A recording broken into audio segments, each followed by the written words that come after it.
வணக்கம் மகளே, channel 5 cinema பார்த்துக்கிட்டு இருக்கீங்க. நான் உங்கள் விஜய் கிருஷ்ணா பேசிக்கிட்டு இருக்கேன். இந்த செக்மெண்ட் படம் எப்படி இருக்குது, அதில் வந்து எந்த படத்தோட ரிவ்யூ நம்ம பார்க்க போகிறோம் அப்படின்னா, நாக சைத்தன்யா, சாய் பல்லவி நடித்து இன்னைக்கு ரிலீஸ் ஆகியிருக்கிற தண்டேல் அப்படிங்கிற ஒரு படத்தை தான், அதாவது தெலுங்கு ரிலீஸ் தமிழ் டப்புடு படத்தோட ரிவ்யூ தான் வந்து பார்க்க போகிறோம்.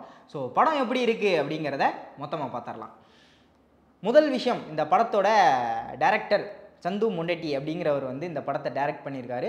இந்த படம் எந்த ஜானருக்குள்ளே வருது அப்படின்னு பார்த்தீங்க அப்படின்னா, த்ரில்லர் ட்ராமா அந்த ஜானருக்குள்ளே வருது. ஆனால் நான் இப்போவே சொல்லிடுறேன், இந்த படம் அந்த 2 ஜானருக்குள்ளே வருதோ இல்லையோ, லவ் ஜானருக்குள்ளே வந்துடுது. ஏன்னா இது முழுக்க முழுக்க ஒரு லவ் படம் அப்படிங்கிறத நான் இங்கே சொல்லிடுறேன். சாய் பல்லவி அவங்க கேரக்டருக்கும், சத்யா அப்படிங்கிற அந்த கேரக்டருக்கும், இவர் தண்டேலாக இருக்கிற நம்ம நாக சைத்தன்யா அவரோட கேரக்டருக்கும், இவங்க 2 பேருக்கும் இடையில் உள்ள ஒரு காதல் கதை தான் இந்த படம் தண்டேல். ஃபஸ்ட்டு இந்த டைட்டில் இருந்தே போயிடுவோம். எனக்கு ரொம்ப இன்ட்ரெஸ்டிங்காக இருந்துச்சு, என்னடா அது தண்டேல் அப்படின்னு சொல்லிட்டு. படத்துலேயே அதுக்கான எக்ஸ்ப்ளனேஷன்லாம் கொடுத்துருந்தாங்க. ட்ரெய்லர் பார்த்தீங்கனாலே தெரிஞ்சிருக்கும். தண்டேல் அப்படிங்கிறது வந்து அவங்களுடைய லாங்குவேஜ் அப்படிங்கிறது ஒன்று சொல்கிறாங்க. என்னென்னா லீடர் அப்படிங்கிறது வந்து அர்த்தமாகுமா.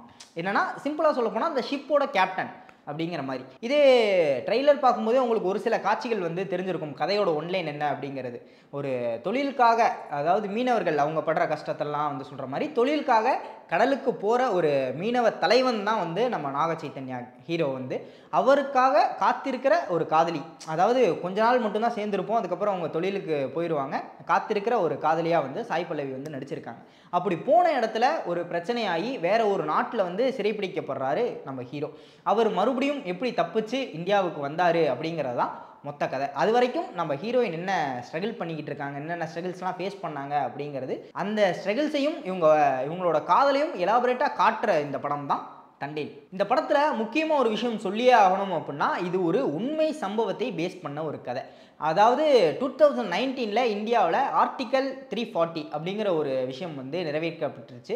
அப்போ வந்து இந்த ஜம்மு அண்ட் காஷ்மீர் இருக்கு இல்லையா, அது சம்மந்தமாக இந்தியாவுக்கும் பாகிஸ்தானுக்கும் ஒரு பெரிய பிரச்சனையே வந்து போய்கிட்டு இருந்துச்சு. அந்த மாதிரி ஒரு சமயத்தில் பாகிஸ்தானில் போய் மாட்டிக்கிட்ட இந்திய மீனவர்களோட ஒரு கதை தான் இந்த தண்டேல். படம் முடியும் போது கடைசியில் கிரெடிட்ஸ்லாம் ஓடும் இல்லையா, அப்போது இதெல்லாம் வந்து உண்மை சம்பவங்கள் தான் அப்படின்னு சொல்லிட்டு அந்த போஸ்டர்ஸ்லாம் பார்க்கும்போது எனக்கு என்னடா இது, இப்படியும் ஒரு விஷயம் வந்து நடந்திருக்குமா, இப்படியும் ஒரு சில பேர் காதல் பண்ணியிருப்பாங்களா, அவ்வளோ தூரம் போயிட்டு வந்ததுக்கப்புறம் இந்த லவ் ஸ்டோரி இப்படி இது சாத்தியமா அப்படிங்கிற மாதிரி ஆச்சரியப்படக்கூடிய ஒரு லவ் ஸ்டோரி தான். ஏன்னா நீங்கள் படத்தில் பார்க்கும்போது அந்த ஒரு ஸ்பெஷல் எஃபெக்ட்ஸாக இருக்கட்டும், இல்லை வந்து அந்த சினிமா தன்மை கொண்டு வரதுக்காக ஒரு சில காட்சிகள்லாம் வந்து ஆட் பண்ணியிருப்பாங்க இல்லையா, அதை பார்க்கும்போது நம்ப முடியாத விஷயம் மாதிரி தான் வந்து இருக்குது ஆப்வியஸாக. ஆனால் இதெல்லாம் உண்மையிலேயே நடந்திருக்கு அப்படின்னு நினைக்கும் போது சொல்கிறதுக்கு வேர்ட்ஸே இல்லை அப்படிங்கிற மாதிரி தான் இந்த படத்தோட நம்ம கனெக்ட் இருக்கு இல்லையா, அது இன்னும் ஒரு படி கடைசி அந்த கிரெடிட்ஸ் பார்க்கும்போது ஏறிடுது அப்படின்னு சொல்லலாம்.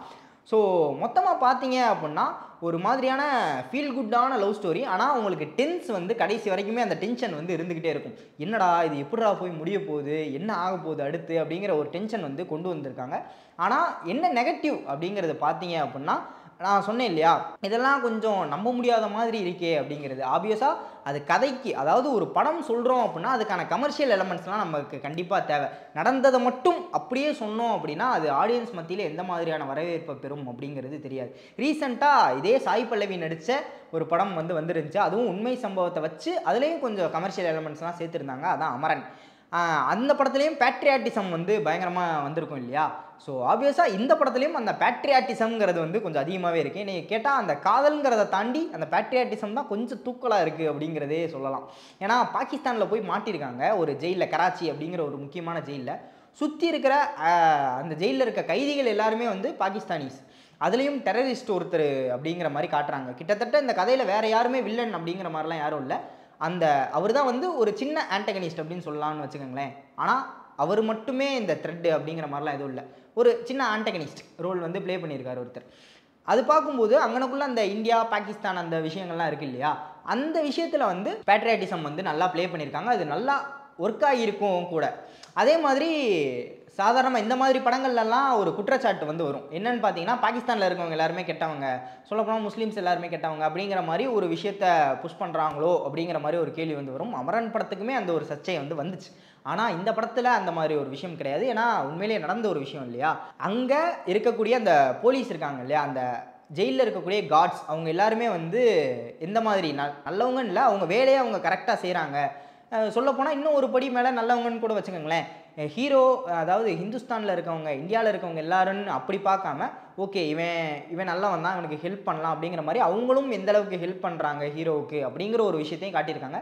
ஸோ பாகிஸ்தானில் இருக்கவங்க எல்லாரையும் கெட்டவங்களா காட்டல, கெட்டது பண்ணுறவங்கள கெட்டவங்களா காட்டியிருக்காங்க இந்த படத்தில் அப்படின்னு சொல்லலாம். இது உண்மையிலே நடந்திருக்கு அப்படிங்கும்போது இன்னும் கொஞ்சம் ரெஸ்பெக்ட் வந்து கூடுது நமக்கு அந்த சைடு இருக்கவங்க மேலேயும். ஸோ ஓவராலாக பார்த்தோம் அப்படின்னா ஒரு ஃபீல் குட்டாக வெளியே வரக்கூடிய ஒரு நல்ல லவ் படம் அப்படிங்கிறது தான் இந்த தண்டேல். ஆக்ஷன் அட்வென்ச்சர் அது எல்லாமே வந்து இருக்குது. படத்தோட கடைசி வரையும் உங்களுக்கு அந்த டென்ஷனையும் வந்து பில்ட் பண்ணி கொண்டு போயிருக்காங்க. எமோஷன் நல்லாவே கன்வே ஆகியிருக்கு அந்த காதலை பார்க்கும்போது. கொஞ்சம் நம்ப முடியாமல் இருக்கும்போது கடைசியில் கிரெடிட்ஸ் எல்லாம் போடும்போது நீங்கள் ஃபிக்ஸ் பண்ணிடுவீங்க, சே சூப்பராக இருந்துச்சுடா படம் அப்படிங்கிற மாதிரி. ஸோ ஓவராலாக இந்த படத்தோட ரிவ்யூ தான். நீங்கள் எல்லாரும் படத்தை பார்த்துட்டிங்களா? அப்படி பார்க்கல அப்படின்னா மறக்காமல் போய் தேட்டரில் செக் பண்ணி பாருங்கள். அந்த கடலில் போகும்போது அந்த அட்வென்ச்சர்ஸ்லாம் இருக்கும் இல்லையா, ஒரு புயல் சீன் வந்து ஒன்று காட்டியிருப்பாங்க, ரொம்ப சூப்பராக இருந்துச்சு. தேட்டரில் எக்ஸ்பீரியன்ஸ் பண்ணும்போது மறக்காமல் போய் தேட்டரில் பாருங்கள். அப்படி பார்த்துருந்தீங்க அப்படின்னா இந்த படத்துக்கான உங்களோட ரிவ்யூவை கீழே கமெண்ட் பண்ணிட்டு போங்க, பார்க்காதவங்க பார்த்து தெரிஞ்சுக்கிட்டோம். ஸோ இதே மாதிரி இன்னொரு படத்தோட ரிவ்யூவில் உங்களை வந்து சந்திக்கிற வரை விடைபெற்றுக் கொள்வது நான் உங்கள் விஜய் கிருஷ்ணா, சைனிங் ஆஃப்.